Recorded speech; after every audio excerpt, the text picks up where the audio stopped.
Hey guys, this is Comic Uno. Today we're doing a review for Teen Wolf Season 3, Episode 5. We did watch the episode with more people, but they weren't able to do the review. So, but we have a lot of more reactions in this, so we'll tell in our review everyone's reaction for that.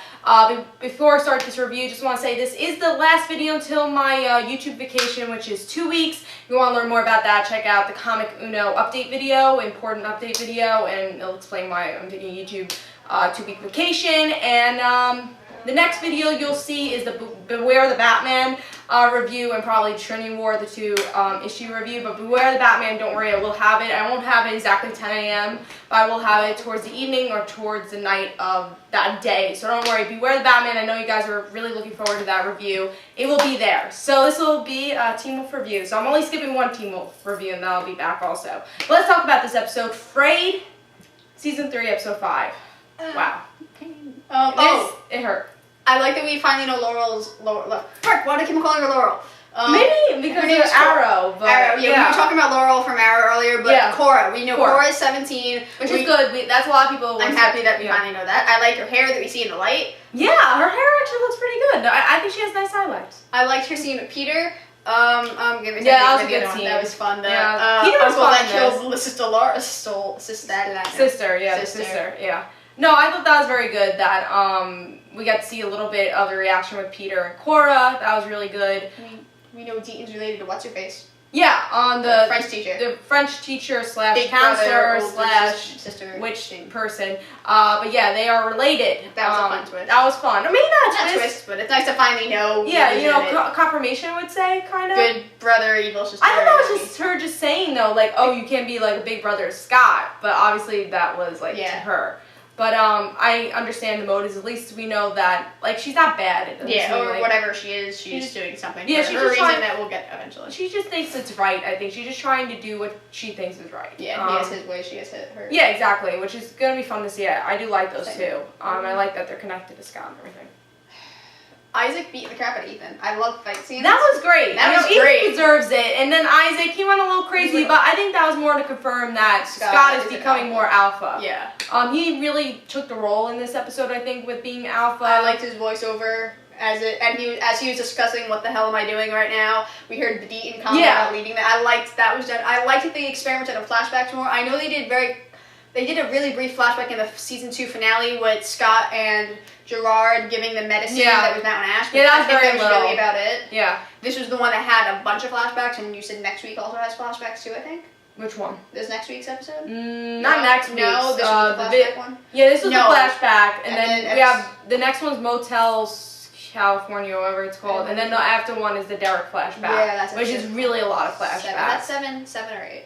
We're up to 5. Yeah, that's 7. So episode 7 and should then have more. Or maybe it is 8. That's visionary. I don't know. 7 or 8. But we're getting soon that Derek we're gonna learn more about Derek. That does mean he totally lives. Yeah. Well, we'll talk about Derek. But I just want to say that the flashbacks. I had to. Did you like the flashback? I thought they were okay in the beginning. I was like, I don't really like them using this because I'm a fan of flashbacks if they do it right, but I don't love flashbacks. I don't feel like they're totally needed. In the beginning, I'm like, oh, really, they're doing this? But I thought it really worked towards the end. In the beginning, it felt kind of forced, but in the end, it worked really well. And then once we found out that they're dead, then it was better. Everyone was shouting in this room. I'm going to make a little bit of a side comment. It's kind of like, I'm going to casually throw in Fall Out Boy in this one, but their newest video is their videos for their Youngbloods thing for their newer CD, Save Rock and Roll, their videos are kind of going backwards. The first 3 make no sense until the 4th one they just put.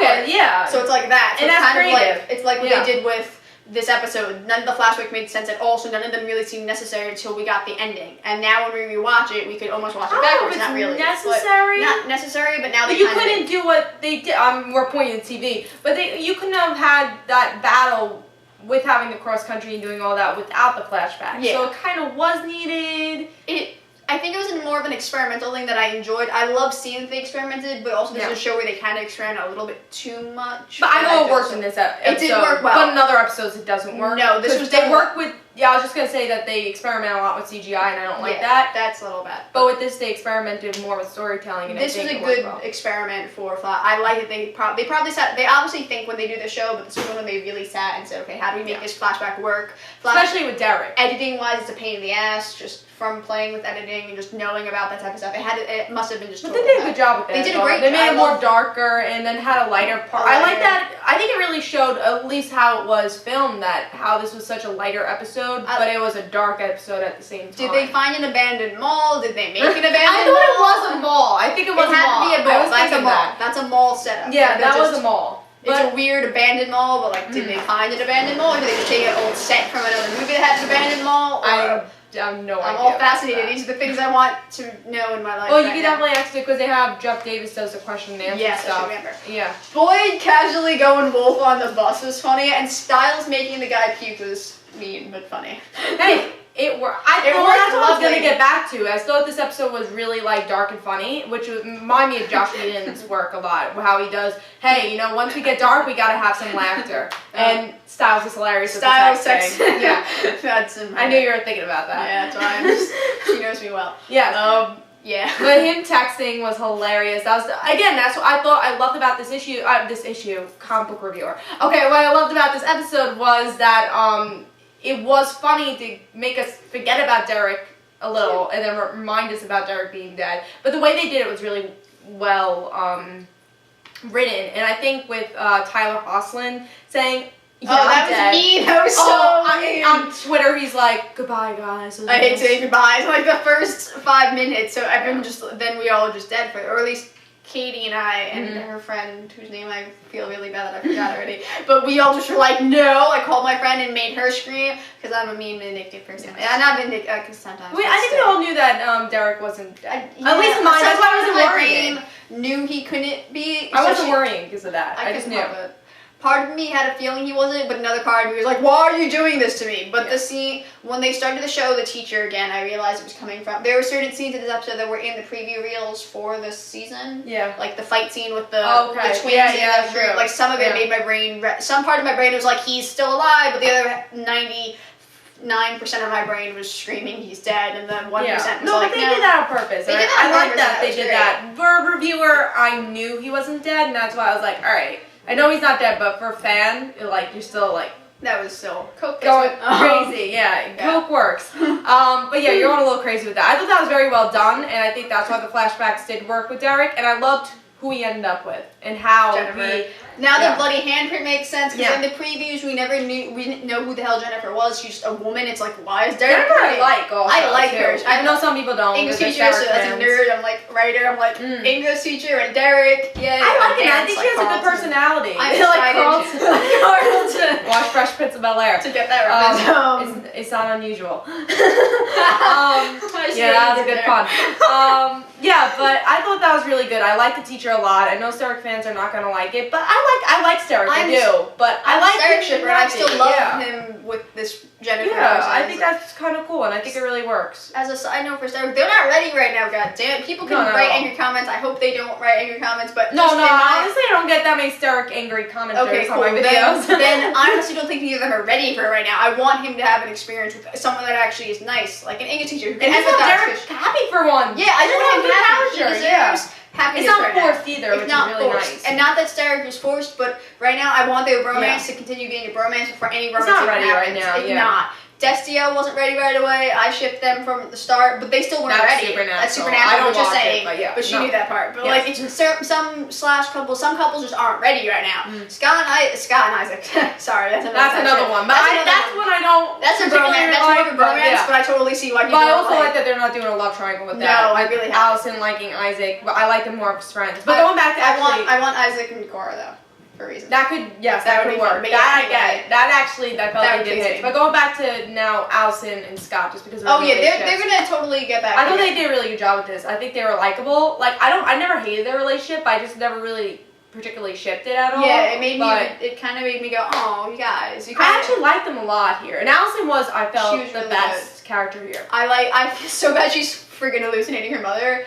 And they just did that. It worked. That was done great. And then after they didn't show her though, that was really like Oh, this is how people would see her if they walked into this random bathroom. Yeah, it's just like, ooh, that sucks. And Scott's all like passed out on the wall. Scott did a very good job too. Great acting. That's what I love about the show, honestly, is that even though the CGI is not perfect, the cast is really good. And they have their moments a lot, especially this season, they really show their acting. They're stepping up their game in a good way. Yeah, doing very well. I think this show has a wonderful cast. Lydia and Aiden.